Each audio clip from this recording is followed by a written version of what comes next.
Hola amigos, un gusto estar nuevamente con ustedes en su programa El esplendor de la verdad.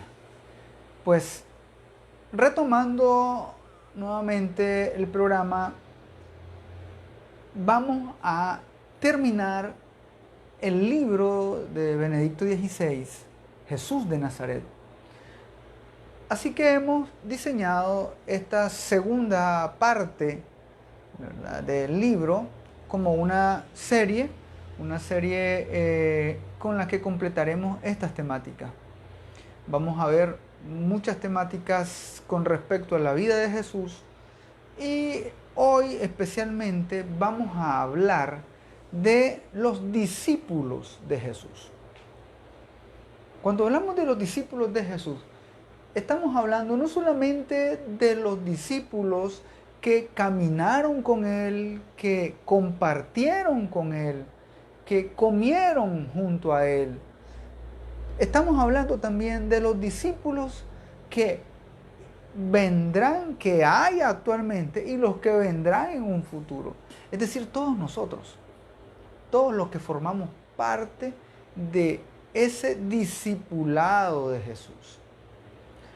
Hay que distinguir que cuando uno entra a la iglesia, cuando uno acepta la doctrina de Jesús, se hace cristiano.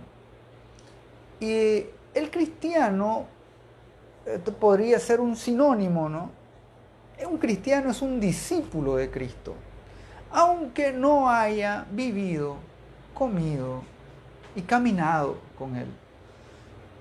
Por tanto, debemos entender que Jesús no busca empleados. No se trata de eso. Jesús forma una familia. Y Benedicto XVI afirma en su libro que Jesús reúne a través de su mensaje y de su actuación, reúne una nueva familia. Una familia que ya no se basa en la estirpe, es decir, en la genética, ¿no?, sino que se basa en la comunión con Él. Esta nueva familia es una familia que va a llamarse la Iglesia. El Evangelio según San Marcos, en el capítulo 3, del versículo 13 al 19, dice que Jesús subió al monte, llamó a los que quiso y se fueron con él. Palabra del Señor, gloria a ti, Señor Jesús. Jesús subió al monte. También el apóstol, mejor dicho, el evangelista San Lucas, habla sobre este mismo episodio, pero es un poco más extenso, más explicativo que San Marcos, porque San Lucas, en su Evangelio, en el capítulo 6, versículo 12, dice: subió Jesús a la montaña a orar y pasó la noche orando a Dios. Cuando se hizo de día, llamó a sus discípulos, escogió a 12 de ellos y los nombró apóstoles. Palabra del Señor, gloria a ti, Señor Jesús. Ambos evangelistas, Marcos y Lucas, tienen similitudes específicamente en la forma en que Jesús elige a estos discípulos, a este grupo selecto, vamos a llamarlo así, porque discípulos de Jesús habían muchos discípulos, muchos hombres y mujeres que le seguían, pero dice que Jesús sube al monte, sube a la montaña a orar, a orar. Es decir, que los discípulos son elegidos, son engendrados en la oración. Es a través de la oración que Jesús elige a sus discípulos. ¿Qué quiere decir esto? Que uno no puede hacerse discípulo por uno mismo. Yo no me hago discípulo porque yo quiero. Para ser discípulo, yo tengo que esperar un llamado de Dios, en este caso de Jesús. El ser discípulo, dice el Papa Benedicto XVI, que es el resultado de una decisión de la voluntad del Señor Jesús, unida a la voluntad de Dios Padre. Jesús elige según la voluntad de Dios. Nosotros como discípulos, si en realidad somos discípulos porque Dios nos elige, porque Jesús nos escoge. No es porque yo quiera. Algunos podrán decir, bueno, es que yo soy católico porque yo quiero. Bueno, está bien, has aceptado ser católico, pero primeramente hubo un llamado. Algunos otros van a decir, bueno, a mí nadie me llamó, mis papás me bautizaron católico y yo por tradición he seguido siendo católico.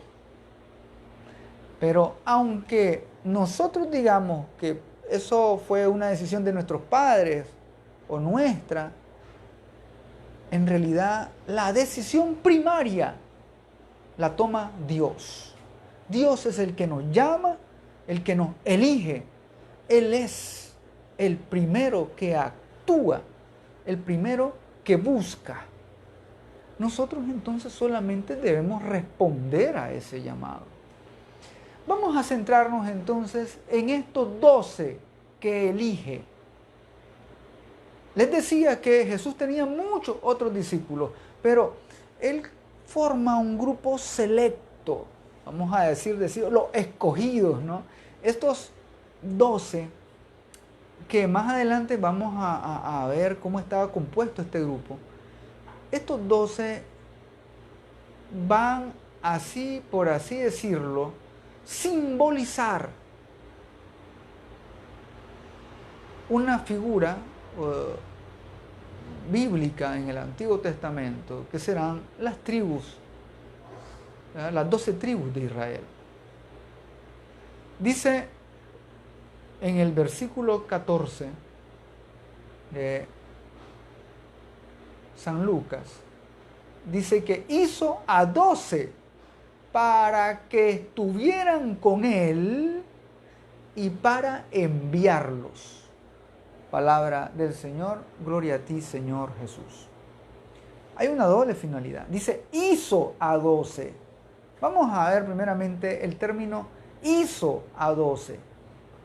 Benedicto XVI dice que el evangelista recurre a la terminología utilizada en el Antiguo Testamento para el nombramiento de los sacerdotes. Cuando se iba a nombrar un sacerdote, se decía Dios hizo sacerdote a tal persona. Y podemos buscar referencias de esto en el libro de los Reyes, en Primera de Reyes capítulo 12, versículo 31, y en Primera de Reyes capítulo 13, versículo 33. Ahí, cuando en el Antiguo Testamento se nombraba a un sacerdote, se utilizaba esta terminología, ¿no? Hizo a un sacerdote. Dios hace sacerdote. Entonces, estos 12, de alguna forma, están siendo nombrados sacerdotes, según la terminología del Antiguo Testamento. Así, el apostolado de estos 12 hombres va a ser un ministerio sacerdotal. Los diferencia del resto. Porque hay discípulos que no van a ser elegidos apóstoles. Más adelante, después la doctrina de la Iglesia eleva más en dignidad a estos 12 y los llama obispos.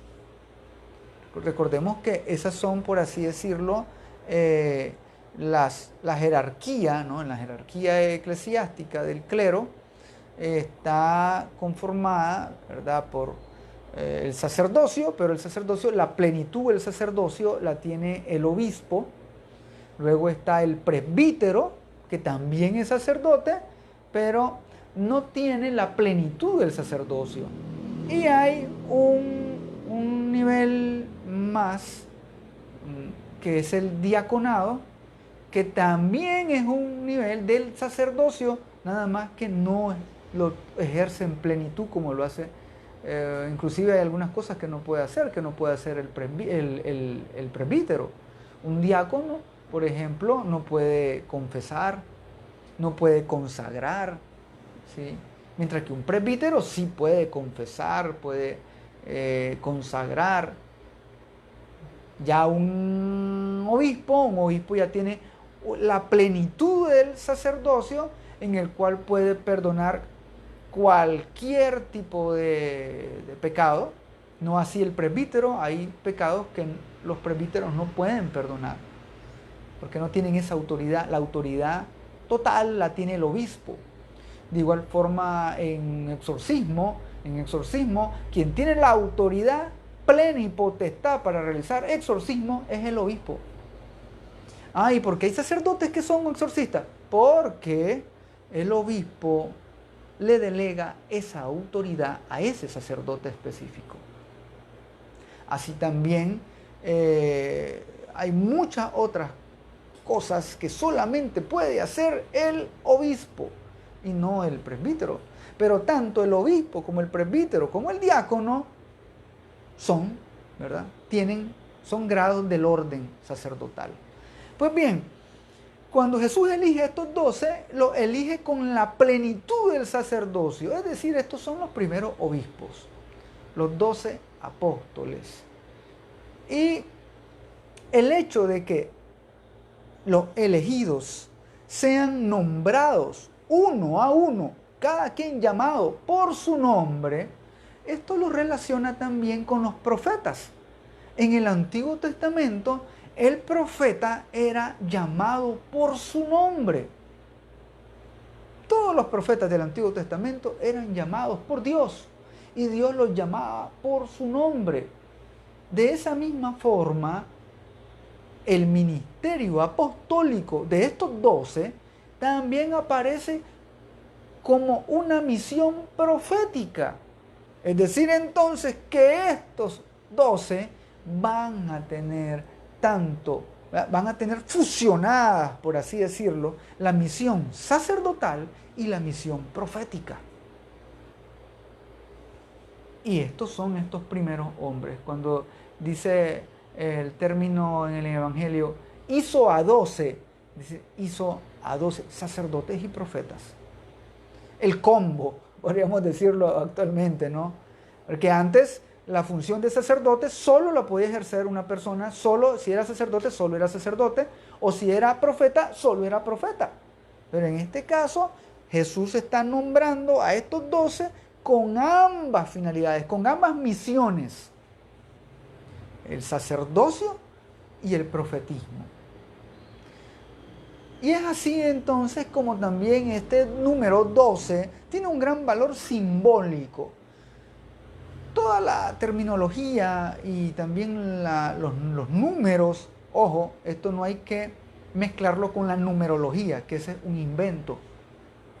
Cuando estamos hablando de los números que se mencionan en la Sagrada Escritura, ahí estamos hablando de que tienen un simbolismo trascendental, que tienen un contenido teológico, en el cual tenemos que entenderlo desde la visión, ¿verdad?, de Dios y de su revelación.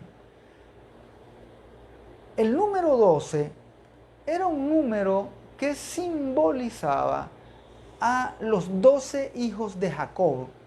Recordemos que el padre Abraham tuvo un hijo Isaac, Isaac tuvo a su hijo Jacob.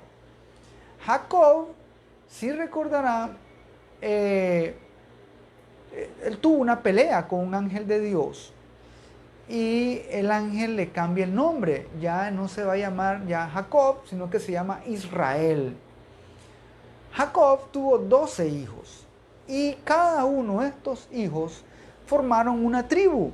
Es por eso que se les conoce como las 12 tribus de Israel. Israel era Jacob. Entonces, Dios ya le da el nombre a Jacob, le da el nombre de Israel, porque este va a ser el nombre de la nación escogida por Dios. Ahora bien, de estas 12 tribus, ¿verdad?, de Israel, la única que quedó después del exilio fue la tribu de Judá. Y recordaremos que Jesús es descendiente de la tribu de Judá. Es decir, Jesús es descendiente de una de las tribus de Israel, del pueblo escogido de Dios. Bueno, este es un poco, ¿verdad?, del contexto en el que se sitúa la importancia de este número 12. Estos 12 apóstoles entonces van a simbolizar a las 12 tribus de Israel. Y era, por así decirlo, Jesús estaba queriendo retornar, ¿verdad?, restablecer a Israel en su totalidad. Porque cuando llama, en ese momento que Jesús elige a estos 12, ya no existían las 12 tribus de Israel. La única que había quedado era la de Judá. Entonces Jesús, al nombrar, a elegir a estos 12, Él quiere restituir a Israel en estas nuevas 12 tribus que van a ser simbolizadas en cada apóstol. Ahora, los 12 son presentados como los padres entonces fundadores de este pueblo universal. Ya no es un pueblo limitado a los hebreos, a una nación pequeña. Ahora estos 12 discípulos, estos 12 apóstoles, son los padres fundadores de un pueblo universal, mucho más grande, que tiene su fundamento entonces en estos 12. Incluso en el Apocalipsis, en la visión de la Nueva Jerusalén, Apocalipsis 21:12, el simbolismo del número 12 vuelve a aparecer, porque ahí adquiere una imagen gloriosa. Recordemos que en el Apocalipsis se habla ya de la gloria celestial, la Nueva Jerusalén. Y ahí dice el texto, refiriéndose a la Nueva Jerusalén, la nueva ciudad de Dios. Dice así: tenía una muralla grande y alta, con 12 puertas, y sobre las puertas 12 ángeles, y tenía unos nombres grabados, que son las 12 tribus de los hijos de Israel. Palabra de Dios, te alabamos, Señor. Y también en el versículo 14 dice: la muralla de la ciudad se asienta sobre 12 piedras que llevan los nombres de los 12 apóstoles del Cordero. Palabra de Dios, te alabamos, Señor. En esta visión de la Nueva Jerusalén, del cielo, por así decirlo, ahí aparece esta figura de los 12. Y los 12 apóstoles están sentados junto al Cordero degollado, junto a Jesús. Y estos son los ancianos que también se habla en el Apocalipsis, refiriendo a los apóstoles. Es decir, que ellos no están llamados solamente a regir en un momento determinado. Los apóstoles están llamados a regir allá, junto a Jesús. Recordemos que en algunos momentos en el Evangelio, los apóstoles tenían, ¿verdad?, este pleito, por así decirlo, esta pugna, esta disputa, de que quién era el más grande, quién era el mejor, quién se iba a sentar a la derecha de Jesús. Pero en realidad todos están ahí con Jesús, todos los apóstoles. Bueno, excepto uno, ya sabemos que es Judas quien lo traicionó. Pues bien, estas imágenes que aparecen en el Apocalipsis nos ayudan a nosotros como pueblo de Dios, porque nosotros formamos parte del pueblo de Dios, nosotros formamos parte de esta nueva familia que Jesús ha creado, ha formado con su palabra y que lo ha fortalecido con los sacramentos y que lo ha hecho y ha obtenido la salvación para este nuevo pueblo ahí en la cruz. Estos 12 apóstoles entonces van a ser padres fundadores de esta nueva comunidad, una comunidad de creyentes, una comunidad universal, que ya no se limitaba solamente a los judíos. Ahora lamentablemente los judíos son quienes están fuera, ¿verdad?, de esta iglesia universal. Recordemos que los judíos no son católicos, ellos no creen inclusive en Jesús. Es paradójico, ¿no? Pero bien, en este contexto es que se sitúa también la profecía en la que Jesús deja entrever su naturaleza. Vamos a revisar el Evangelio según San Juan en el capítulo 1, versículo 51. Es cuando Jesús tiene una conversación con Natanael. Recordemos, San Juan 1:51. Jesús le dice a Natanael: verán el cielo abierto y los ángeles de Dios subir y bajar sobre el Hijo del Hombre. Palabra del Señor. Gloria a ti, Señor Jesús. ¿A qué nos hace referencia esto que le está diciendo Jesús a Natanael? Van a ver al Hijo de Dios y los ángeles de Dios subir y bajar. Subir y bajar, como que si Jesús fuera una escalera. La gente sube y baja una escalera. Pues bien, sí, precisamente Jesús ahí se está refiriendo al episodio del Génesis 28:10. Si recordarán, es cuando Jacob entra en un sueño, ¿verdad?, y ve, ¿verdad?, en una visión, ve una escalera, ¿verdad?, que vio apoyada junto a su cabeza, una escalera que llegaba hasta el cielo, por la que subían y bajaban los ángeles de Dios.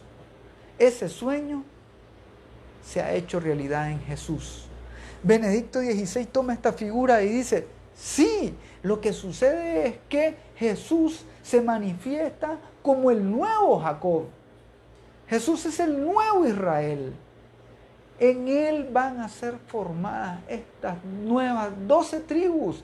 Y es por eso que Jesús forma a estas 12 apóstoles. Así como Jacob, que es Israel, de él descienden estos 12 personas, estos 12 hijos que formarán las tribus de Israel. De igual forma, de Jesús salen, se generan, se forman estas nuevas 12 tribus, donde cada apóstol va a tener, ¿verdad?, por así decirlo, la función de gobernar cada una de esas tribus. ¿Quiere decir entonces que la iglesia todavía está formada por 12 tribus? Bueno, sí. No de una forma, les diríamos, como dijimos al inicio, de estirpe genética, que venimos de una descendencia de tales y tales. No, aquí lo que se refiere es a la totalidad. El 12 expresa la totalidad. Esta totalidad que indica el que todos formamos parte de este pueblo universal que es la iglesia. Es así como Jesús instituye a 12 con una doble misión. Sí, una doble misión. Y es lo que vamos a seguir viendo en este libro Jesús de Nazaret de Benedicto XVI. Aprovecho para saludar a todos los que nos están sintonizando por los diversos medios, por las redes sociales, por el YouTube, todos los medios que ustedes tengan para escuchar este programa.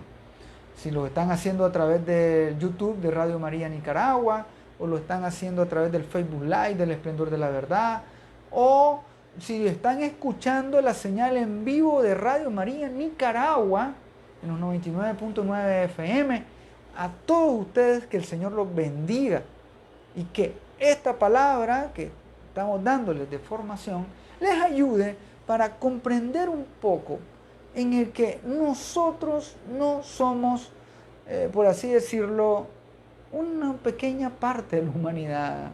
A veces creemos que nosotros los católicos somos unos cuantos, unos poquitos, porque nos dejamos llevar por las estadísticas, que dicen las estadísticas que somos cada vez menos, que hay más hermanos protestantes que católicos, y un sinnúmero de cosas, ¿no? Pero se nos olvida que nuestra iglesia está compuesta tanto por la iglesia militante, que somos nosotros, así como la iglesia purgante, que son los hermanos que están en el purgatorio, y la iglesia triunfante, los que están allá en el cielo. Es decir, que somos un montón. No alcanzarían hojas, ni páginas, ni discos duros de computadoras para llenar la cantidad de hermanos católicos que pertenecemos a la iglesia. Y eso que faltan los que vienen en el futuro. Y no sabemos dentro de cuántos años más todavía la iglesia va a peregrinar en este mundo. Somos un montón, somos muchísimos. Y nosotros entonces debemos entender que pertenecemos a una gran familia, que es la familia de Dios. Esta gran familia en la que todos somos hijos de ese Dios amoroso, pero que también nos ha dado a personas, nos ha dejado a personas, en este caso los apóstoles, para que guíen y gobiernen a la iglesia. En los últimos años ha habido tanto, ¿no?, que decir. Inclusive tengo que referirme a esto. El sínodo alemán ha querido o ha pretendido quitarles ciertas potestades y poderes a los obispos. Y esto es perverso, porque primeramente no podemos quitarles cosas que Dios le ha dado, que el mismo Jesús, que Dios le ha dado a estos obispos. Pero eso son la jerarquía. Y nosotros, los laicos, que no somos consagrados como sacerdotes, ni obispos, ni nada que ver, entonces tampoco podemos tomar el lugar de ellos.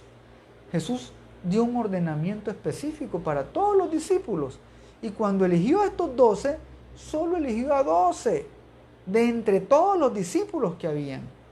Es decir, que siempre los apóstoles, los obispos, van a ser menos que el resto de los que conformamos esta familia. Y tienen una misión específica. Nosotros los laicos no tenemos esa misión. Tenemos otras misiones. Y a veces como que se cae, ¿no?, en este error de querer quitarles o querer que laicos nos equiparemos a los sacerdotes y obispos. No, cada quien tiene su misión. Todos somos importantes, todos somos amados por Dios, pero tenemos misiones diferentes, muy distintas. Ya hace unos años hice una serie sobre los laicos en iglesia y explicaba todo lo que nosotros los laicos podemos hacer en iglesia. Así que no necesitamos ser sacerdotes para hacer ciertas cosas en iglesia, para ser líderes en iglesia también, para tener una misión y para ayudar a hacer crecer a nuestra iglesia. Pero tenemos que estar en comunión también con nuestros sacerdotes y obispos, porque eso es la iglesia. Así lo quiso Jesús. ¿Quiénes somos nosotros para pretender cambiar las cosas, ¿no? Pues bien, Jesús instituye a los 12 con una doble misión. ¿Cuál es? San Marcos capítulo 3, versículo 14. Para que estuvieran con Él, primero, para que estuvieran con Él. Y segundo, para enviarlos. Palabra del Señor. Gloria a ti, Señor Jesús. Jesús lo elige para que estuvieran con Él y para enviarlos. Los 12 tienen que estar con Jesús. ¿Para qué? Para conocerle en ser uno con el Padre y así poder ser testigos de su ministerio, para aprender de Jesús, sean mansos y humildes de corazón, tener un corazón de pastor como el de Jesús. Esos 12 tienen que estar en comunión con Jesús, claro que sí. No puede ser un apóstol que no está en comunión con Jesús. Ese no puede ser así. No se puede. Primeramente tiene que ser elegido por Dios y además tiene que estar en comunión con Dios. Eso lo dice el mismo Jesús, que estuvieran con Él. Se podría decir que los apóstoles tenían que pasar de una comunión exterior con Jesús, en la que convivían, caminaban juntos, podían comer juntos, claro, pero pasar también a una comunión interior con Jesús. Y esta comunión interior se planifica en la última cena, que sabemos que ahí se da por excelencia ya la institución formal del sacerdocio. Pero la otra misión, para enviarlos. La pregunta aquí sería, ¿y a qué los envía Jesús? ¿Cuál es la misión? Pues bien, dice San Marcos, en capítulo 3, versículo 14 al 15. Los envía a predicar con poder para expulsar a los demonios. Palabra del Señor, gloria a ti, Señor Jesús. Los envía con poder para expulsar a los demonios. Qué misión más específica, ¿no? San Mateo explica el contenido de esta misión con más detalles. Dice San Mateo en el capítulo 10, versículo 1, y le dio poder para expulsar los demonios, los espíritus inmundos, y curar toda clase de enfermedades y dolencias. Palabra del Señor, gloria a ti, Señor Jesús. Bueno, mientras San Marcos especifica el poder para expulsar demonios, San Mateo también le agrega el poder de curar enfermedades y dolencias. ¿Sí? Dado que en el mundo, recordemos que este mundo está dominado por fuerzas oscuras del mal. El mismo Jesús dijo, el príncipe de este mundo es el demonio. Esto quiere decir que el mundo está dominado por poderes malignos. Por tanto, estos 12 son, por así decirlo, quienes tienen la potestad en plenitud para luchar contra estas fuerzas malignas. Ojo, no estoy diciendo que los otros no podamos, sí, pero quienes tienen plenitud en su potestad y autoridad para esa lucha son los apóstoles. Vamos, por ejemplo, a leer 1 Corintios capítulo 8, versículo 4. San Pablo habla sobre los poderes de estas fuerzas malignas que hay en el mundo. Dice San Pablo, no hay más que un Dios, pues aunque hay los llamados dioses en el cielo y en la tierra, y numerosos son los dioses y numerosos son los señores, para nosotros solo hay un Dios, de quien procede el universo y a quien estamos destinados nosotros.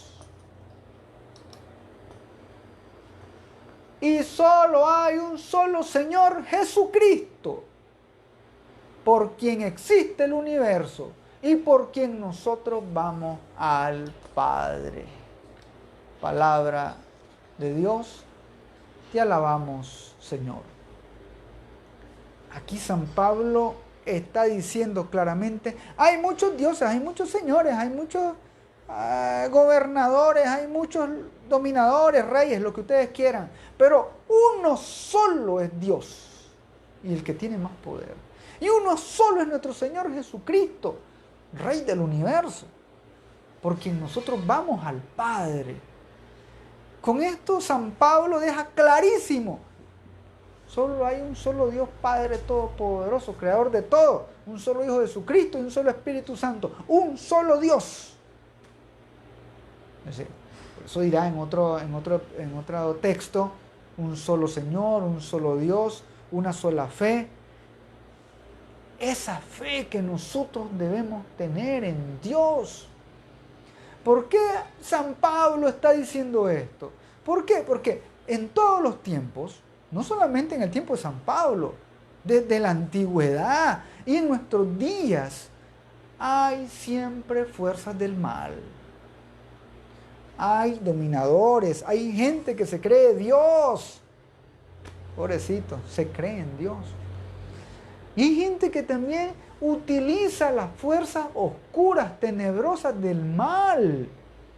Sí, hay gente que recurre al maligno para tener poder, para tener dinero, para tener fama.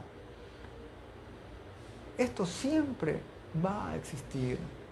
Pero uno solo es el Señor. Y el Señor es todopoderoso, está por encima de cualquier otro poder. Así de sencillo. Nosotros no podemos perdernos en esto. Aquí no es el yin y el yang de los orientales, que dicen que el mal y el bien, una vez el mal está arriba, otra vez el mal está abajo, y están así. No es cierto, no. Aquí el bien, que Dios siempre está por encima de todo, porque es Dios. Y Él tiene la honra, el poder y la gloria por siempre, por los siglos de los siglos. Y eso es lo que nosotros creemos. Y estos 12 entonces van a tener autoridad, la autoridad que viene de Cristo. Estas palabras de San Pablo, que reivindican a nuestro Señor y nuestro Dios como uno solo y el más poderoso, son palabras que tienen una fuerza liberadora. Liberadora. Este es el gran exorcismo, dice Benedicto XVI. Este es el gran exorcismo que purifica al mundo. Porque solo uno es Dios y solo uno es nuestro Señor.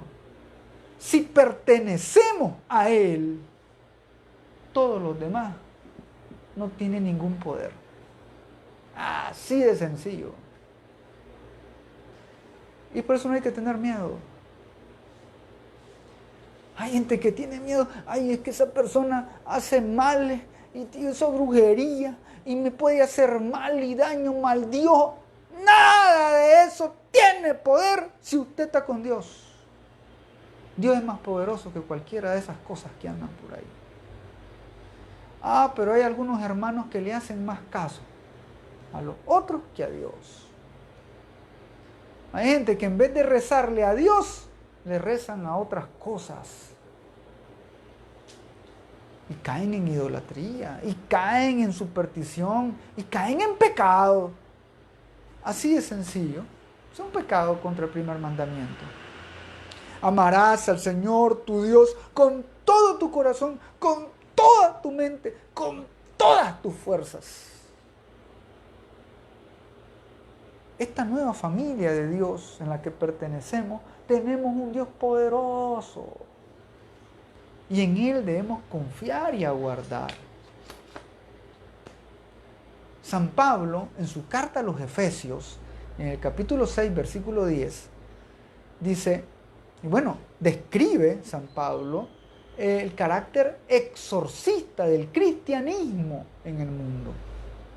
Dice San Pablo, busquen su fuerza en el Señor y en su invencible poder.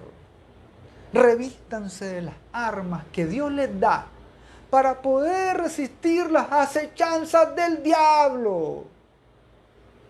Porque nuestra lucha no es contra hombres de carne y hueso, sino contra las fuerzas sobrehumanas y supremas del mal que dominan este mundo de tinieblas. Palabra de Dios, te alabamos, Señor. Si bien es cierto, vivimos en un mundo acechado por el mal, pero tenemos un Dios que es más grande que el mal. Tenemos un Dios que es poderoso. Y si nosotros confiamos en ese Dios, entonces nosotros vamos a salir adelante. Esto, como dice Benedicto XVI, esto es un gran poder de exorcismo para el mundo. Entender que Dios es más poderoso que el mal.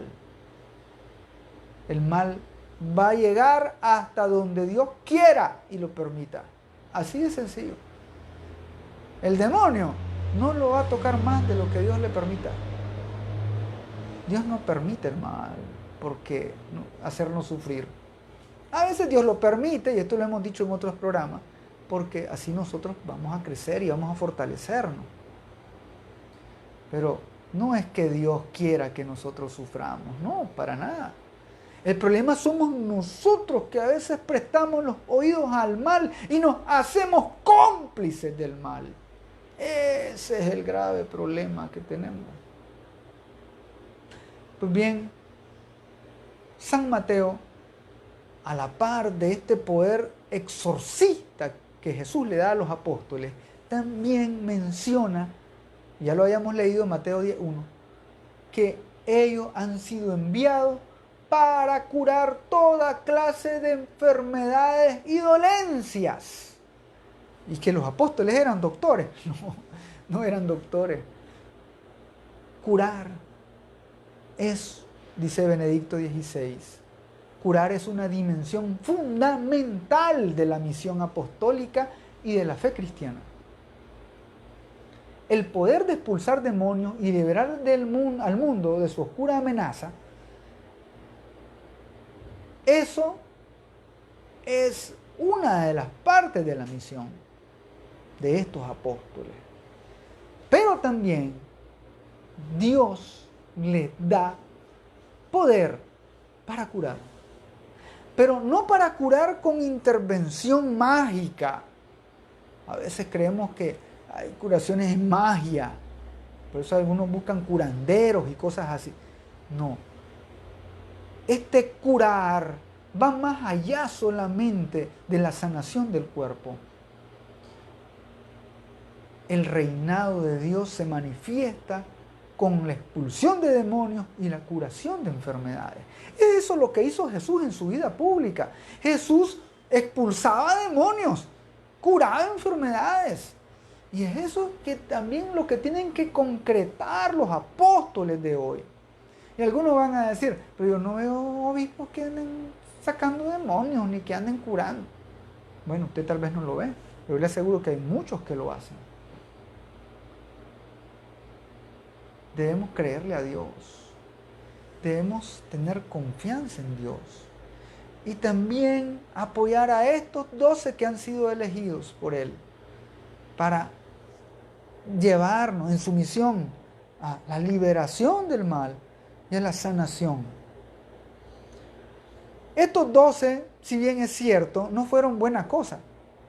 Los 12 apóstoles, ahí había de todo. En su mayoría eran pescadores, gente sin estudios, no eran doctos. Puede ser que inclusive ni hablaran bien, eran mal hablados tal vez. Algunos eran ladrones como Judas. Otros eran pecadores empedernidos. Otros eran recaudadores de impuestos. Le hacían el juego a los romanos, a los opresores de su tiempo. Es decir, había de todo en esa comunidad. Pero aún así Jesús los elige y los transforma en estos fundadores de esta nueva comunidad. ¿Ah, sí hubo uno que lo traicionó? Sí, siempre va a haber uno que... Pero quedaron 11 siempre hay más bien que mal. Donde abunda el mal, dice San Pablo, sobreabunda la gracia. Aunque nosotros veamos el mundo, ay, está mal, esto está en crisis, esto está oscuro. Donde abunda el mal, sobreabunda la gracia. Hay que ver más la gracia de Dios en todo. Hay que hacerlo. Esa es la fe y la confianza de un cristiano. Que a pesar de todas las dificultades que tengamos, nosotros confiamos en Dios. Él no nos ha dejado solo. Jesús por eso eligió a estos 12. Pero estos 12 no son toda la comunidad, son parte. El resto de la comunidad, incluso se habla de 72 discípulos. Esto lo dice el evangelista San Lucas también. Que no solamente están los 12, hay otro grupo más grande, que son los 72. Esto hace referencia a los descendientes de Jacob, que habían también una prefiguración que junto a los 12 hijos que prefiguraban a Israel, están también 72 que representaban a todo el mundo. Este 72 también hacía generar toda la totalidad. Pues bien, de estos discípulos que también Jesús elige, que hablan de 72, ahí hay de todo. Hay también hombres, laicos, comunes y corrientes, mujeres. En el caso especial de las mujeres, que lógicamente tenían una misión diferente a los de los otros. Pero esta gran comunidad en la que somos una familia, todos somos distintos, con misiones distintas, pero debemos estar unidos, porque somos una sola familia del Señor, una sola fe, un solo Señor. Es por eso que nosotros decimos que formamos parte de estos discípulos y que con nuestro bautismo nosotros también somos sacerdotes, reyes y profetas. Les recomiendo esta charla sobre sacerdotes, reyes y profetas, que también la tengo en mi canal de YouTube, Denis Oviedo, o también en los videos de la página del Esplendor de la Verdad. Ahí pues hablamos un poco más de los laicos. Pero recordemos, hermanos, que no estamos solos. La batalla no está perdida. Dios está con nosotros. Tenemos que seguir adelante. Un gusto haber estado con ustedes. Que el Señor los bendiga. Que nuestra Madre Santísima les proteja. Y recuerden que conocerán la verdad y les hará libres.